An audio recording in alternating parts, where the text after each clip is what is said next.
Hello there and welcome to the video first of all. Nice to see you again. I needed a few days off. I had a very busy schedule with commentary work and stuff like that. But now we have more time. So let's get into the thick of things. I want to start by showing you a game I thought was pretty cool because it featured a somewhat unique end position. Has to do with pawns, a cluster of pawns, and it triggered my sort of interest. But anyway, let's just check out the game and you'll see what I mean, and then we'll look at the follow-up, what I did after I saw the game. So yeah, this was part of chess.com had a competition recently where they were trying to find some of the best, most brilliant games ever played on chess.com, and this was one of the submissions. You can see the usernames on the screen. It's Sway AMSM against Andre Neves. I think one of them was 2400, the other one 2100, something like that. Not hugely important. The game is. So we had the London system, and not much to talk about in the opening. Fairly standard play by both sides. This is a cool way to play for black, to give black a different look. Offer the piece trade here, take back with a pawn. White refuses the trade. We have normal development, knight c6, and white takes the opportunity to play e4 since the center hasn't really been challenged by pawns. There's a trade here and knight b4. He's going for the bishop, but white goes queen e2. He takes back with the queen.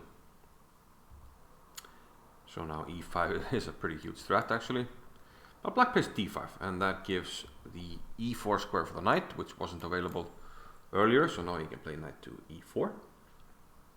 White castle queenside, and of course this can't be taken because we have this wee little threat there over on h7.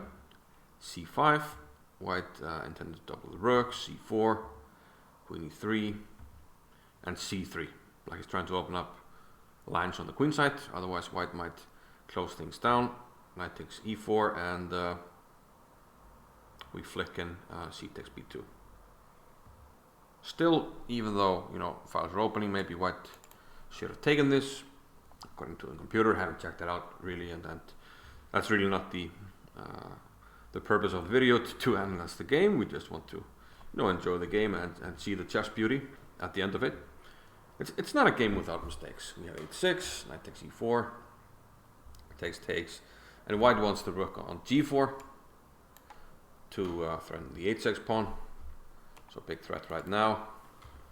Black plays f5, and now a huge blunder by white, who wants to keep attacking, but turns out that the rook doesn't have a square.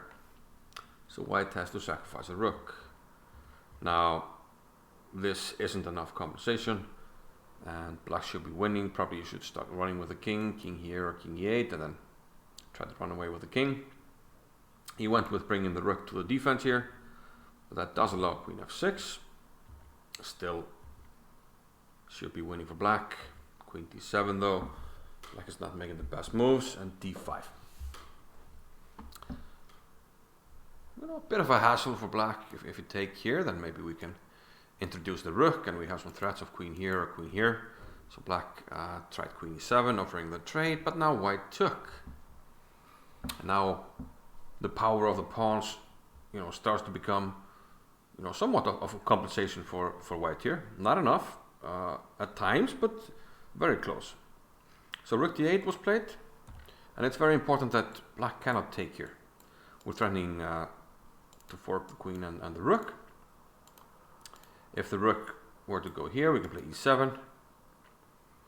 I'm pretty sure if the king tries to run, we can, I guess we could go check here maybe. Don't have to do it yet though. We could probably start with e7 here, and then rook h7, and the rook doesn't have a square. I was thinking maybe check and then f7, e7. Something of that sort. Yeah, maybe we can also do that. Just here, f7, and then e7 next move. And the pawns, as you can see, the pawns are very powerful. But black didn't take. He played rook d8, queen h6. Again, he should have taken an f5.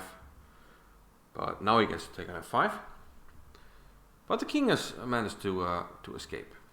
But the white does have 5 pawns. Not 1, not 2, not 3, not 4, but 5 pawns.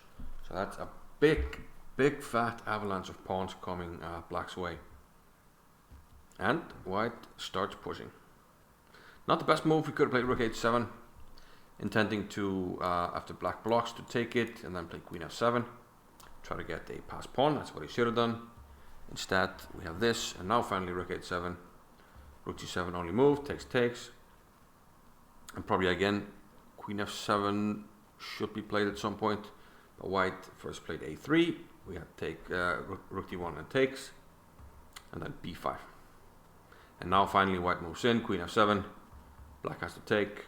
So black had to play queen e7 at some point, not to, allow this favorable trade for white. So now the pawns are just too strong.